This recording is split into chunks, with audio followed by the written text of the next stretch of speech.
Bonjour, aujourd'hui nous allons réaliser des financiers selon une recette de Cyril Lignac.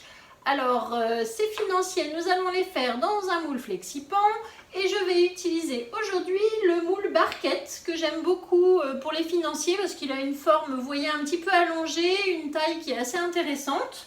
Et puis pour changer un petit peu, je vais en faire aussi dans le moule mini lingot. Avec la même recette, ça va nous permettre de tester deux moules différents, soit en petite bouchée pour le café ou un petit peu plus grand pour un goûter gourmand. Je vais vous montrer comment on les réalise, c'est très simple et très bon. Les deux moules sont posés sur la plaque en aluminium. Pour le matériel, nous avons besoin de la balance pour les peser, la poche à douille avec la douille fine interchangeable, le racloir rose, une passoire, un support de poche à douille. Il faut un cul de poule avec un fouet et une spatule et le support de cul de poule. Les ingrédients, il faut de la poudre d'amande, du sucre glace, de la farine, des blancs d'œufs que j'ai mis sous B-Save dans un petit pot. Il faut du beurre et on va ajouter des drops de chocolat, de la pâte à tartiner maison et des framboises qui sont encore au congélateur. Voilà, c'est parti. La première étape consiste à faire fondre le beurre dans une casserole. Donc là, c'est vraiment important de le laisser devenir un beurre noisette.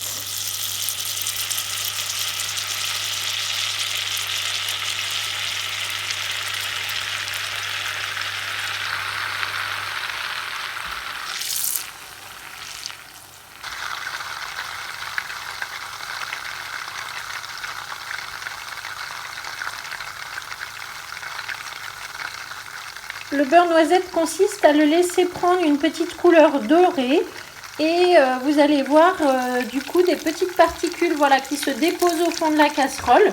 Donc on ne fait pas trop cuire non plus, mais là voilà, le beurre est bien noisette, donc maintenant on va le laisser refroidir. Ensuite, nous allons prendre les blancs d'œufs que j'ai séparés il y a déjà plusieurs semaines, que j'ai mis sous vide au frigidaire, donc avec le B-Save qui est le système de mise sous vide d'air. Donc vous voyez avec le petit couvercle 10 cm, je l'ai mis sur un bocal que j'avais dans la cuisine. Et donc je vais libérer l'air tout simplement en décalant ici la pastille. Et voilà. Donc là, il nous faut 6 blancs d'œufs que je vais mettre dans le cul de poule. Et que je vais battre avec la cuillère magique. Donc là, c'est pour émulsionner. Cette petite cuillère permet de faire des mayonnaises, des vinaigrettes, fouetter les omelettes, les blancs, vraiment pour émulsionner. Donc je mélange, je fouette.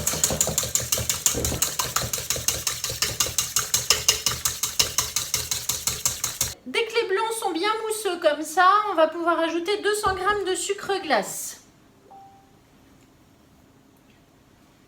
Et je mélange de nouveau avec la cuillère magique.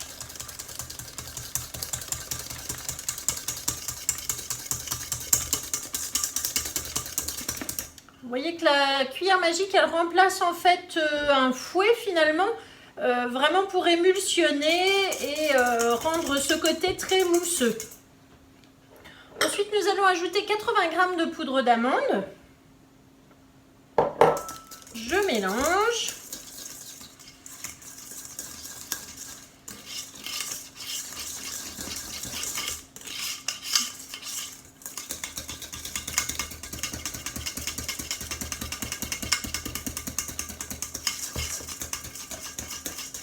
On ajoute 80 g de farine et on mélange de nouveau.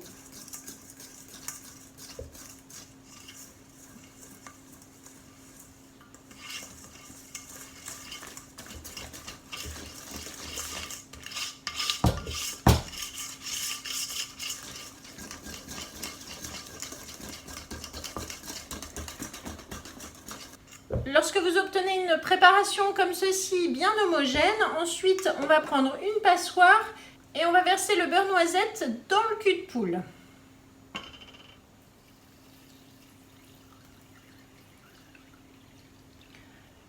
Vous voyez les petites particules du beurre qui restent vraiment au fond de la casserole et au fond du tamis. Je mélange.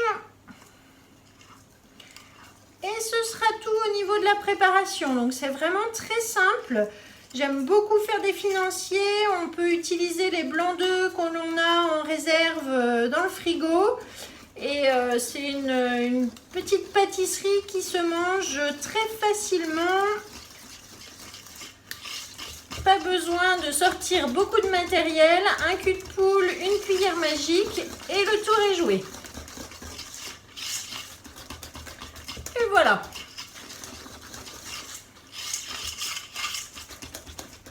Maintenant, je vais prendre la poche à douille, donc dans laquelle je mets le support de la douille au fond. Ensuite, je visse donc la petite douille fine par-dessus. Donc l'avantage de ces douilles interchangeables, c'est qu'elles tiennent bien la poche. Vous voyez, c'est bien fermé. Si ça ne passe pas, du coup, on peut la changer facilement, même quand la poche est remplie. Ensuite, je fais un petit bouchon comme ça, je tourne et je rentre ma poche dans la douille pour fermer en fait le passage ici. Ce qui va me permettre de pouvoir la remplir plus facilement. Je l'insère dans le support de poche à douille. Tout ce matériel, on le trouve sur la boutique en ligne ou dans le catalogue Guy de Marle. Après, je vais remplir donc la préparation qui était dans le cul de poule. Alors, je ne vais pas tout mettre d'un coup. La préparation, elle est encore un petit peu chaude et liquide. Donc, il vaut mieux le faire en 2 fois pour ne pas trop remplir la poche. Et pour ne pas en mettre partout, je vais donc fermer le haut de la poche. Et ensuite, je ne tire pas brusquement, sinon ça risque de défaire le bout de la douille. Je le mets à l'horizontale sur le plan de travail. Je retire le pichet. Je déverrouille au fond le petit nœud que j'avais fait, je l'enlève. Et avec le racloir rose, on emmène la préparation vers la douille. L'avantage, vous voyez, de la poche, on n'en met pas du tout partout. Ensuite, on va remplir notre empreinte barquette très facilement, comme ceci. Alors, il n'y a pas de levure, ça ne gonfle pas trop. Vous pouvez remplir l'empreinte jusqu'en haut.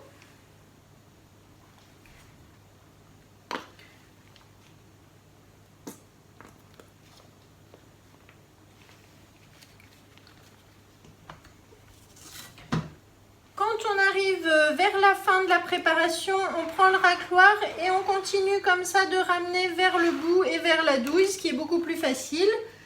Et on va pouvoir terminer en mettant le pouce dans la poche et refaire notre petit bouchon. Voilà. Donc en vidant, j'ai fait le bouchon ici. Je vais pouvoir maintenant recommencer une deuxième fois, mettre la poche sur son support et remplir avec le reste de préparation. Donc c'est pour ça que je vous dis, ne le faites pas en une seule fois, ça serait un peu plus compliqué si la poche était très remplie. Il vaut mieux le faire en plusieurs fois.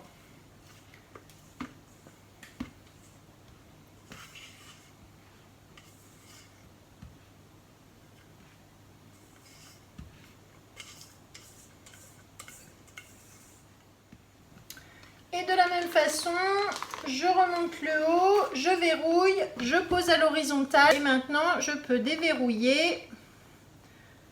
Hop.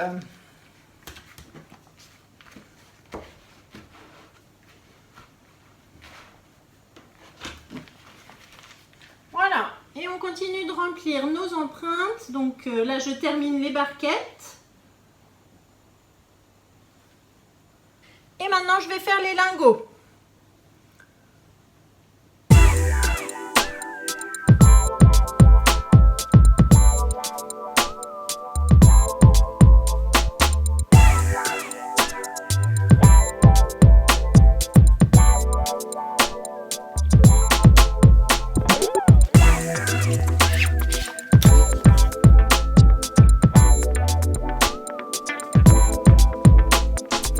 Donc j'ai terminé, j'ai complètement vidé ma poche, là je n'ai plus rien.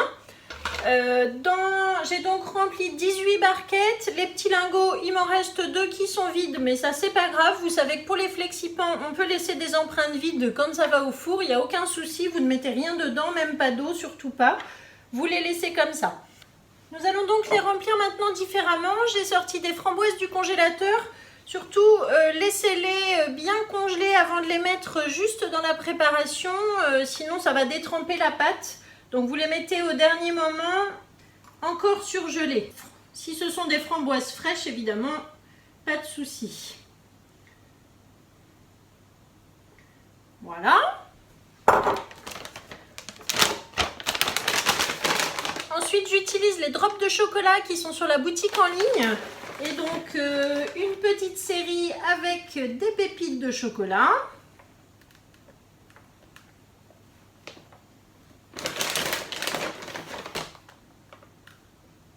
Pareil pour les petits, on va faire une rangée aux pépites de chocolat.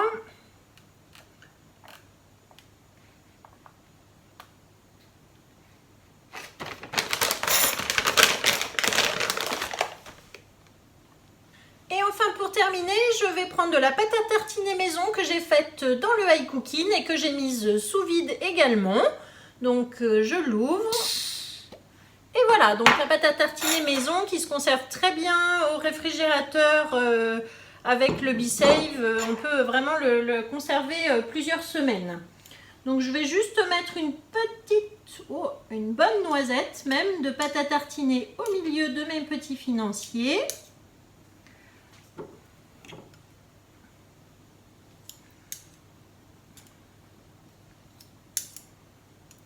Alors, je vous mettrai la recette de la pâte à tartiner dans la description de la vidéo. Vous aurez donc la recette des financiers Cyril Lignac. Vous aurez la recette de la pâte à tartiner sur le Club Guy de Marle qui est donc faite dans le high cooking. Hop. Voilà, je vais en laisser quelques-uns nature. Donc j'en ai laissé 3 petits et j'ai laissé une rangée de barquettes. Donc maintenant, on va mettre dans le four qui a été préchauffé à 180 degrés. On va mettre à cuire environ 10-15 minutes. Donc là, ça va vraiment dépendre de votre four, mais surtout de la taille de l'empreinte. Donc on se retrouve tout à l'heure pour le démoulage. Voilà donc nos 2 plaques de financiers qui sont sorties du four après 17 minutes de cuisson. Donc vous voyez les petits lingots, vraiment petite taille idéale avec le café. Et les barquettes que je vais donc maintenant démouler. Alors tout simplement, très facilement, il suffit d'appuyer un petit peu en dessous. Vous voyez qu'il n'y a pas besoin de beurrer, il n'y a pas besoin de farine dans le moule. Ça c'est vraiment génial. Grâce au FlexiPan, on a un petit gâteau parfait doré. Le fait d'avoir fait un beurre noisette, c'est ce qui va nous permettre d'avoir vraiment le côté croustillant du financier et très moelleux à l'intérieur. Donc c'est important, pensez-y.